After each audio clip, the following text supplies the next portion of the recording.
He thought he was about to expose her ignorance, but instead, he was about to expose the limits of his own mind.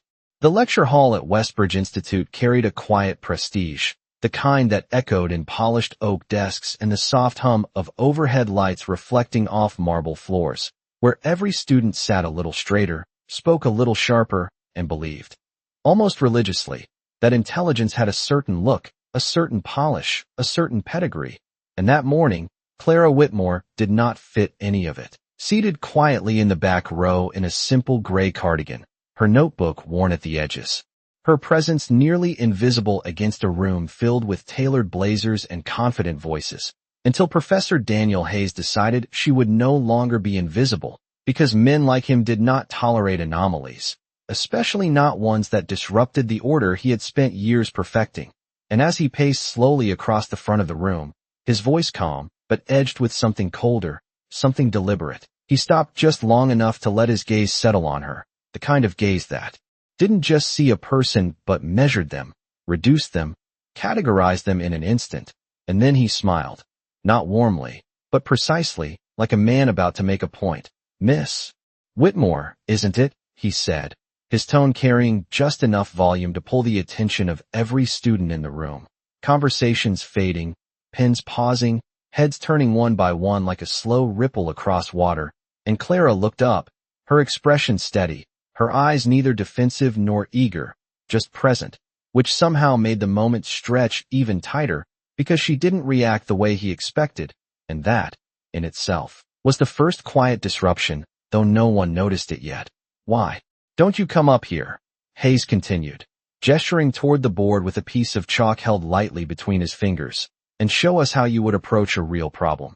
And there it was, framed as an invitation but delivered like a verdict, the subtle shift in the room unmistakable now as a few students exchanged glances, a couple of quiet smirks appearing, not cruel enough to be called out, but sharp enough to be felt, because everyone understood what was happening.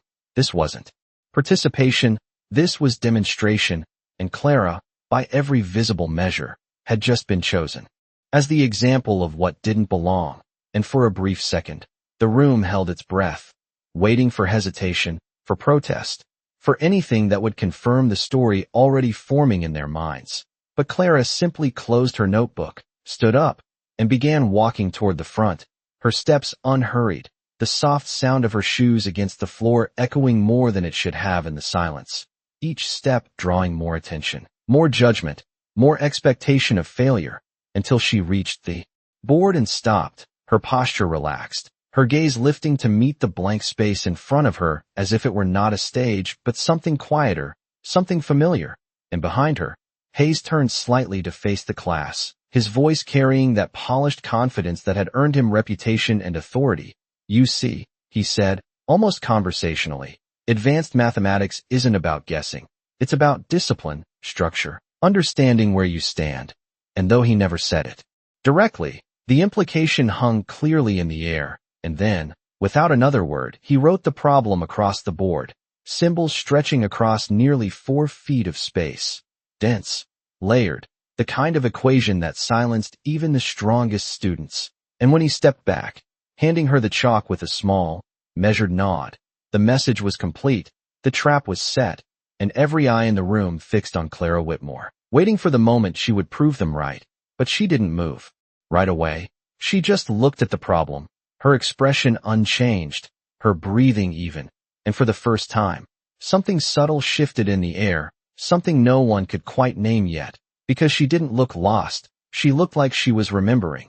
And somewhere beneath the weight of expectation, beneath the quiet tension pressing in from every direction, the story that had been so carefully arranged began, almost imperceptibly, to crack. The chalk rested lightly between Clara Whitmore's fingers, unmoving, as if time itself had paused to watch what she would do next, and behind her, the silence in the room thickened into something heavier, something expectant, until it finally broke with a quiet, almost amused breath from somewhere in the second row, followed by a faint whisper that was not meant to carry but did anyway. "She does not even know where to start." And a few soft chuckles followed, quickly, suppressed but not invisible, because moments like this fed a certain kind of confidence, the kind built not on certainty, but on comparison, and Professor Daniel Hayes did not interrupt them, did not correct them, because this was the demonstration he had intended all along, his arms folding loosely across his chest as he leaned slightly against the edge of the desk, watching with the composed patience of someone who believed the outcome was already decided. "Take your time," he said, his voice calm, but the faint curve at the corner of his mouth suggested something else, something closer to quiet satisfaction. And still, Clara did not react, her eyes moving slowly across the equation, not scanning, not searching, but tracing, as though each symbol held a memory rather than a question. And that stillness began to stretch just long enough to become uncomfortable, because hesitation was expected, confusion was expected, but this was neither. This was something quieter, something that did not fit the narrative the room had already accepted. And in that subtle mismatch, a few of the sharper students began to shift slightly in their seats, their attention sharpening, though they could not yet explain why. And then, without announcement, without any visible change in expression, Clara lifted the chalk and wrote the first line, a single transformation, clean and deliberate. And for a moment, nothing happened, because it looked simple, almost too simple, the kind of step anyone could attempt. And Hayes exhaled softly, as if confirming his expectations, already preparing the correction he would deliver. But Clara did not stop, the chalk moving again, faster now, each line connecting to the next with a precision that did not hesitate, did not double back, did not question itself. And somewhere in the third line, a student in the front row leaned forward, his brows tightening slightly, because something about the structure felt unfamiliar, not wrong, just different. And by the fifth line, the faint whispers had stopped completely, replaced by a silence that was no longer dismissive but attentive. And Hayes straightened just slightly, his posture adjusting in a way so small, it would have gone unnoticed if the room had not already begun to change, because what Clara was writing did not follow the standard approach he had taught. It bypassed entire sections, collapsed steps that should have taken several minutes into a single elegant movement. And yet there were no gaps, no errors, no visible strain, just clarity. And for the first time, the certainty that had filled the room began to thin, replaced by something quieter, something more fragile, because the story they had all agreed on was no longer holding together.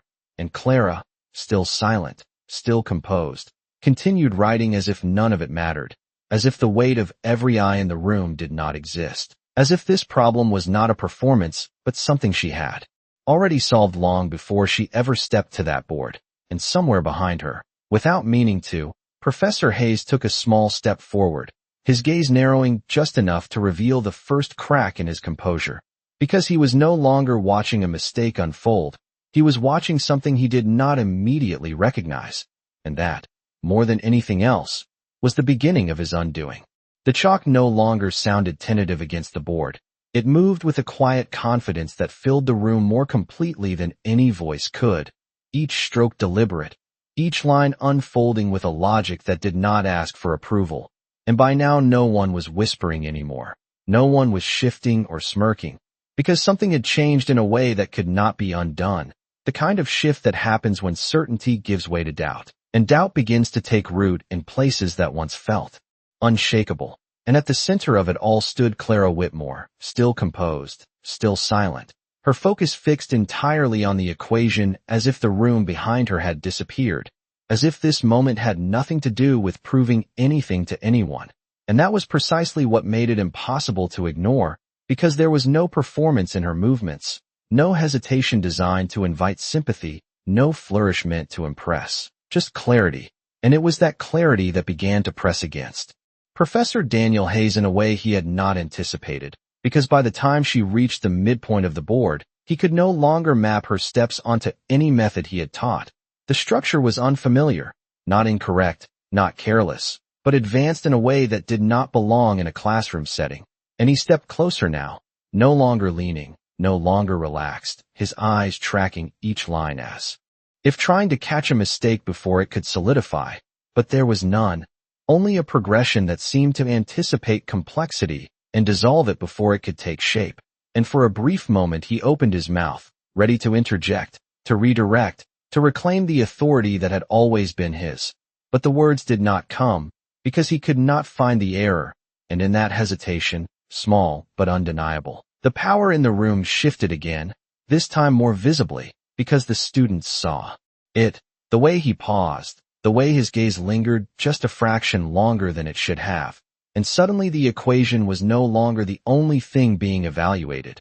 And somewhere near the front, a student who had spent years mastering every lecture Hayes delivered felt something unfamiliar settle in his chest, not confusion, but recognition, as if he had seen fragments of this approach before, buried in research papers, in advanced discussions that were never meant for this level, and he leaned forward slowly, his eyes narrowing not in skepticism but in realization, while Clara continued, her hand moving steadily toward the final lines. And as the solution began to take its full shape, the elegance of it became undeniable, not just correct but refined, a structure that did not just solve the problem but revealed something deeper about it, something that transformed it from a challenge into a statement. And when she reached the final step, she did not pause for effect, did not turn to face the room. She simply completed the equation and let the chalk rest for a fraction of a second before placing it gently on the ledge beneath the board. And in that quiet motion, the room held its breath, because what stood behind her was not just an answer. It was something far more unsettling, something that could not be dismissed or explained away, and Professor Hayes, standing just a few feet away, stared at the board in silence, his mind racing through every possibility, every framework. He knew, searching for a flaw, a gap, anything that would restore the balance he had lost. But the more he looked, the clearer it became. The solution was not only valid, it was extraordinary, and in that realization, the foundation of his certainty began to fracture, not loudly, not dramatically, but in the quietest and most irreversible way, because for the first time in that room, he was no longer the one who understood everything, and he knew it. No one spoke, not because they were told to be silent, but because something far more powerful had taken hold of the room. The kind of silence that arrives when certainty collapses and no one knows what is supposed to come next. And Professor Daniel Hayes remained standing there, just a few feet from the board, his eyes fixed on the solution as if staring long enough might change it, might reveal a flaw that would restore the order he had lost. But the longer he looked, the clearer it became, that there was nothing to correct, nothing to challenge, only a level of clarity and precision that did not belong to a mistake. And slowly, almost imperceptibly, the confidence in his posture began to fade, replaced by something more fragile, something unfamiliar, because this was not a situation he had prepared for, not one he could control with authority or explanation. And behind him, the students were no longer watching Clara. They were watching him, waiting, measuring, sensing the shift, in a way that required no words. And then, finally, he moved, stepping closer to the board, his hand lifting slightly as if to point something out, but it stopped midway, hovering in the air before lowering again, because there was nothing to point to, no correction to offer. And for a brief moment, his reflection in the polished surface of the board stared back at him, not as the composed expert they knew, but as someone searching for ground that was no longer there. And it was in that moment that a quiet voice broke through from the front row, hesitant but clear. That is not the standard approach. And another voice followed, softer but steadier. It is more efficient. And then a third, barely above a whisper. I think I have seen something like that before. And the room began to shift again, not with noise, but with recognition, as pieces connected in minds that had been trained to see patterns. And one student, seated near the center, slowly sat upright, his eyes widening slightly as he looked from the board to Clara and back again, his voice carrying just enough to reach those around him. Wait. Whitmore, he said, almost to himself, as if testing the name against a memory. Clara Whitmore. And the name lingered in the air, unfamiliar to most, but not to all, because in the world beyond this classroom, in papers and discussions that never reached lecture halls, that name carried weight. And suddenly the equation on the board was no longer just an answer, it was a signature, and Professor Hayes heard it too. The name, spoken without accusation, without challenge, but with a quiet certainty that made it impossible to ignore. And something in his expression changed, not dramatically, not enough for everyone to see, but enough for those closest to notice, because recognition had begun to reach him as well. slow and unwelcome, threading through his thoughts as he recalled articles, citations, methods that had once seemed distant, theoretical, beyond the scope of teaching, and now stood written in front of him in clean, undeniable lines. And for the first time, the question was no longer whether Clara had solved the problem, but who she truly was. And as that realization began to settle, the imbalance in the room became complete, because the person who had been invited to prove she did not belong had just revealed that she had never been out of place at all. And Professor Hayes, still silent, still standing there with nothing left to correct, understood something far more unsettling than being wrong. He understood that he had misjudged the very standard by which he measured everyone else. And the room, still and watchful, felt it all at once, the quiet, irreversible shift of authority, as it moved away from him and settled, without effort, around the woman who had never asked for it. The name did not echo loudly, but it did not need to, because the moment it was spoken, it settled into the room with a weight that no one could ignore, and Clara Whitmore stood there, calm as ever, offering no confirmation, no denial, as if the name itself was not something she needed to defend or explain, and that quiet restraint only deepened the effect. Because recognition does not require announcement when truth is already visible, and Professor Daniel Hayes felt it fully now, the slow, undeniable alignment of memory and reality. The articles he had once referenced, the elegant proofs he had admired from a distance, the name that had existed in academic circles with a kind of quiet reverence, all of it converging into the present moment in a way that left no room for dismissal. And he exhaled slowly, a breath that carried more weight than any lecture he had ever given, his eyes still on the board, but no longer searching for flaws, now tracing the structure with a different kind of awareness, the kind that comes when understanding arrives too late to preserve pride. And behind him, the students were no longer uncertain, their expressions shifting from curiosity to realization, because the pieces had come together, and what had once seemed like an ordinary figure in the back of the room had become something else entirely, not through words, not through claims, but through the undeniable clarity of her work. And it was in that silence that Hayes finally turned, not fully, just enough to look at her directly, and for a moment, the room seemed to narrow to the space between them, teacher and student, authority and quiet presence, expectation and truth. And he opened his mouth as if to speak, but the words hesitated, caught somewhere between acknowledgement and disbelief, because there was no script for this, no prepared response for the moment when the person you had chosen to diminish reveals a depth you had failed to see. And Clara met his gaze without challenge, without triumph, her eyes steady, almost gentle, as if she understood the moment more completely than anyone else in the room, and that understanding carried no judgment, only quiet certainty, and that, more than anything, made it impossible for Hayes to retreat into defensiveness, because there was nothing to push against, no arrogance to correct, no defiance to confront, only truth standing calmly in front of him. And as the seconds passed, stretching just long enough to be felt by everyone present, he did something no one in that room had ever seen him do. He stepped back, not dramatically, not as a gesture, but as a quiet admission, creating space where he had once occupied all of it. And in that small movement, the shift became complete, because authority does not disappear with noise, it dissolves in silence when it is no longer supported by reality.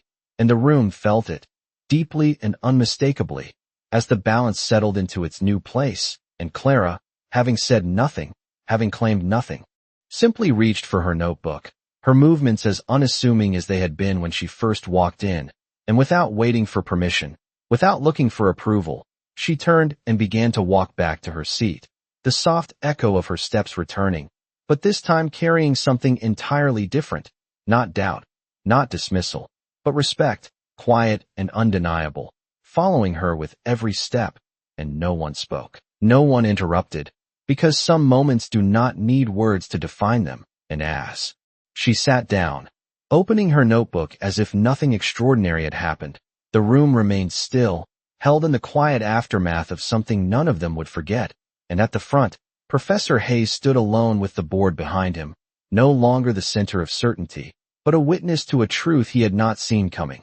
And in that silence, deeper than any applause, the lesson had already been learned. The silence did not break when Clara Whitmore returned to her seat. It deepened, settling into the room like something permanent, something that could not be undone by a simple continuation of the lecture.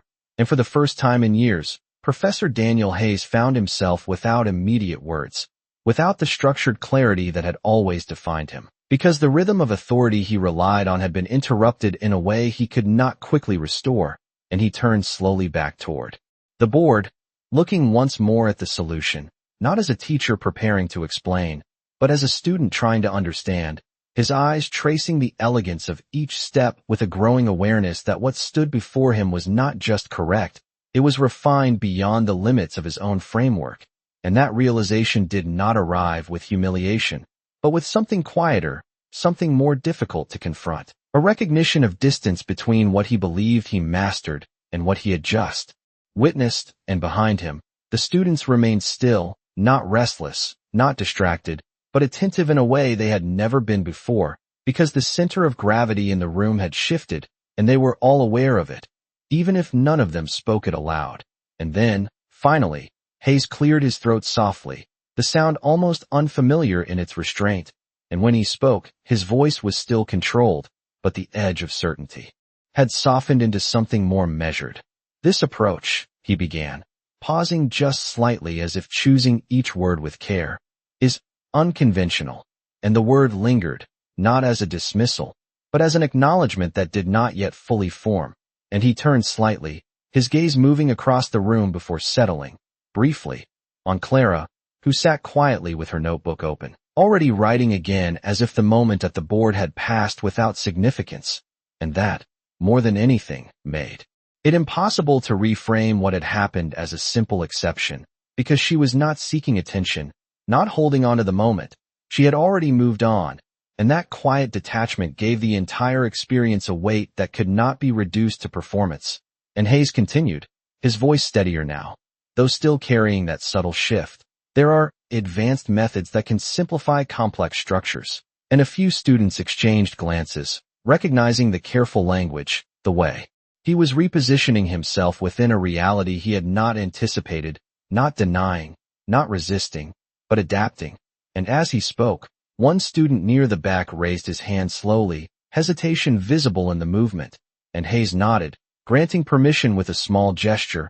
"Professor," the student said, his voice respectful but no longer unquestioning, "is that method published somewhere?" And the question hung in the air, simple on the surface, but carrying an implication that reached far beyond the classroom. And Hayes paused again, just long enough to reveal that he understood exactly what was being asked, and for a brief moment, the answer rested on the edge of his pride, but then he nodded once, slowly. "Yes," he said, his tone even. "It is," and that single admission completed something the room had already begun to accept, because it confirmed what they had sensed, that what they had witnessed was not improvisation, not luck, but mastery grounded in a world larger than this space. And the silence that followed was no longer uncertain. It was settled, grounded in a new understanding, and Clara, still writing, still calm, remained unchanged by it all, as if recognition was not something she needed to carry. And at the front of the room, Professor Hayes stood a little differently now, not diminished, but altered, his presence no longer built on assumption, but on something more fragile and more honest, because for the first time, he was not the only one who knew, and he knew it. The lecture did not return to what it had been, and everyone in the room felt it, not as a disruption, but as a quiet reordering of something deeper, something unspoken that no syllabus could define. And Professor Daniel Hayes, standing at the front with the board still carrying Clara Whitmore's solution, understood that continuing as if nothing had happened would only make the shift more obvious, because the students were no longer looking at the material the same way, they were looking at him differently, not with disrespect, but with a new awareness, one that asked questions instead of accepting answers, and that awareness lingered in the air like a low current, steady and impossible to ignore. And so he did something subtle but significant. He stepped slightly to the side, no longer placing himself directly between the class and the board, allowing the solution to remain fully visible, unobstructed, as if acknowledging that it now held a place he could not replace. And he began to Speak again, his tone measured, thoughtful, no longer driven by demonstration but by consideration. There are moments, he said slowly, when understanding requires us to reconsider the limits we assume, and the words carried a weight that had not been present before, because they were not spoken from a place of control, but from a place of recognition, and a few students straightened in their seats, listening more closely than they ever had, because this was no longer a lecture, it was something closer to truth being adjusted in real time. And Hayes turned slightly, his gaze moving once more toward Clara, who remained seated quietly, her pen moving across the page with the same steady rhythm as before, as if she were completely unaffected by the attention she had drawn, and for a brief moment, he hesitated, not out of uncertainty, but out of awareness. Because addressing her directly would not be the same as before, it would not be an act of authority, it would be something else entirely. And when he finally spoke her name, it was different, stripped of its earlier edge. Miss Whitmore, he said, his voice even, respectful in a way that did not need to be emphasized, and the room seemed to hold its breath again, not in anticipation of embarrassment, but in quiet curiosity. And Clara paused, lifting her gaze, meeting his without resistance, without expectation, simply present, and that presence made the moment feel balanced in a way it had not been before. And Hayes nodded slightly, a gesture small but deliberate. Would you be willing, he continued, choosing each word carefully, to briefly explain the intuition behind your approach? And the question hung in the air, not as a challenge, not as a test, but as an invitation, and that difference was unmistakable, because for the first time, he was not asking her to prove herself. He was asking her to share something he did not fully grasp, and the students felt it, the shift from authority to inquiry, from assumption to respect. And Clara remained still for a moment, considering, her expression calm, her eyes thoughtful, and when she finally stood again, there was no tension in the room, no judgment waiting to surface, only attention, quiet and focused, as she walked once more to the front, not as someone being called out, but as someone being recognized. And as she reached the board, the space around her felt different, no longer a stage for correction, but a place where understanding might unfold. And Professor Hayes stepped back without being asked, giving her the room entirely. And in that simple act, the transformation was complete, because authority had not been taken from him. It had been redefined. And as Clara picked up the chalk once more, the room watched in silence, not waiting for her to succeed or fail, but ready, finally, to learn. Clara Whitmore stood at the board once more, the chalk resting lightly between her fingers, but this time there was no weight of expectation pressing against her, no quiet anticipation of failure, only a room full of focused attention that felt different in every way, steadier, more open. And as she looked at the equation again, she did not rush to write. She simply let her gaze settle on it as if reacquainting herself with something already understood, and when she began to speak, her voice was calm, clear, and unforced, carrying naturally through the room without the need for projection. The structure looks complex at first, she said, her tone measured, but it is only because it is presented in a way that hides its symmetry. And as she lifted the chalk, she did not rewrite the entire solution. She circled a portion of it, isolating a segment that most would have treated as fixed, and that small gesture alone shifted the way the problem appeared, because it revealed something that had been there all along, just unnoticed. And a few students leaned forward instinctively, their eyes narrowing not in confusion, but in engagement, as if they were being invited into a perspective rather than instructed through a method. And Clara continued, her movements slow enough to follow but precise enough to maintain clarity. If you reframe this part, she said, adjusting the expression with a single clean transformation, you reduce the dependency on the later steps, and the equation seemed to simplify in real time, not by removing difficulty, but by revealing an underlying order that had been obscured. And the room grew even quieter, because what she was offering was not just an explanation, it was a way of seeing. And Professor Daniel Hayes stood slightly behind her, no longer observing with tension, but with a kind of still attention that carried respect, his gaze following each movement not to verify, but to understand. And as Clara moved through the key transitions, she did not linger on complexity, She moved through it as if it were natural, as if the difficulty existed only until it was recognized for what it truly was, and one by one, the students began to see it, not all at once, but in small realizations that built upon each other, a shift in perspective that replaced confusion with clarity. And somewhere near the front, the same student who had spoken earlier let out a quiet breath, almost a laugh, not of amusement, but of recognition, as if something that had once seemed unreachable had suddenly come within view. And Clara finished her explanation without emphasis, without a concluding statement, simply placing the chalk back on the ledge as she had before, and for a moment, no one moved, because the room was absorbing something that extended beyond the problem itself, something about how knowledge is not always loud, not always announced, but often present in the quietest places, waiting to be seen.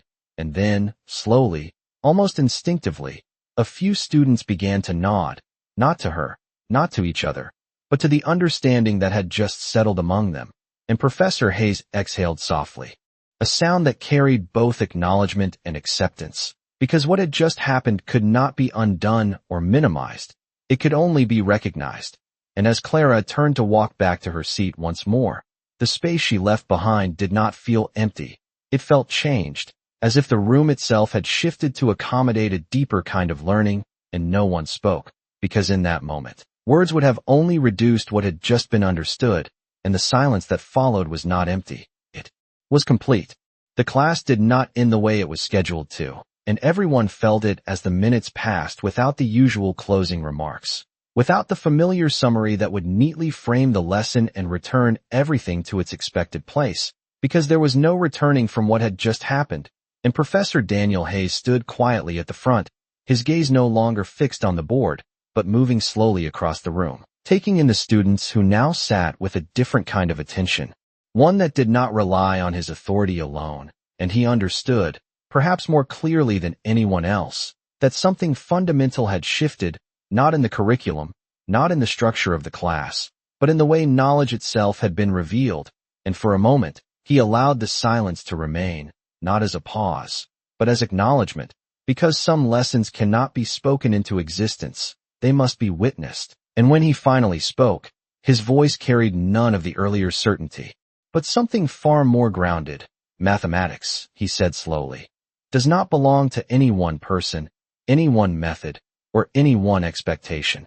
And the words settled into the room with a quiet weight, not as correction, but as truth, and a few students lowered their eyes briefly, not in discomfort, but in reflection, because they, too, had been part of the assumption, part of the quiet judgment that had filled the room at the beginning, and now, that assumption had nowhere to stand. And Hayes turned slightly, his gaze finding Clara Whitmore once more, but this time there was no measurement in it, no evaluation, only recognition, and he gave a small nod, not performative, not exaggerated, but real, the kind of acknowledgement that does not ask to be noticed, and Clara met it just as simply, a slight return of the gesture, nothing more, nothing less. And that exchange, brief as it was, carried more meaning than any extended dialogue could have, because it marked the end of something unspoken and the beginning of something more honest. And as the clock on the wall ticked quietly toward the end of the hour, no one rushed to pack their things. No one broke the stillness with unnecessary movement, because the room itself felt different, as if it had expanded in a way that allowed for something deeper than performance or expectation. And when the bell finally rang, its sound seemed almost distant, as if it belonged to a different moment entirely.